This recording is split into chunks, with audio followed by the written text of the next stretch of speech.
سلامت خوش اومدید به این ویدیو اومدیم اون مجازاتی که شما توی اون کامنت ها گفتید توی نظرسنجی رو انجام بدیم. یه دور بزنم با دوچرخه حاجی سخت‌ترم شده. بریم. فقط ساعت 2 ظهره. بیازیدی چی بود گفتی؟ سوال پرسیدی بس نبود.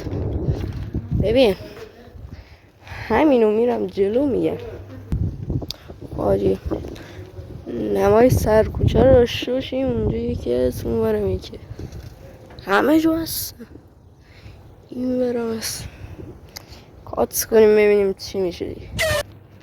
ببین رسیدم اینجا میخوام داد بزنم بگم گوشنمه بایستا. آقا این مجازات رو شاید من آروم داد بزنم یه مجازات بگید سرکوچه میگم فقط این گوشنمه رو ول کنید نه دیشی بدتر 3 2 1 گوشنمه.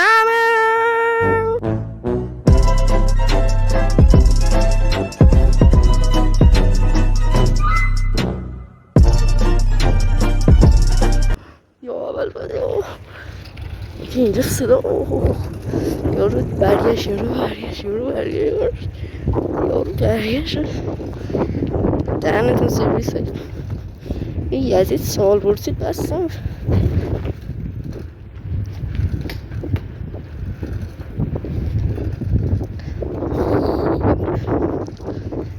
جلسه دورالقوار بزنم.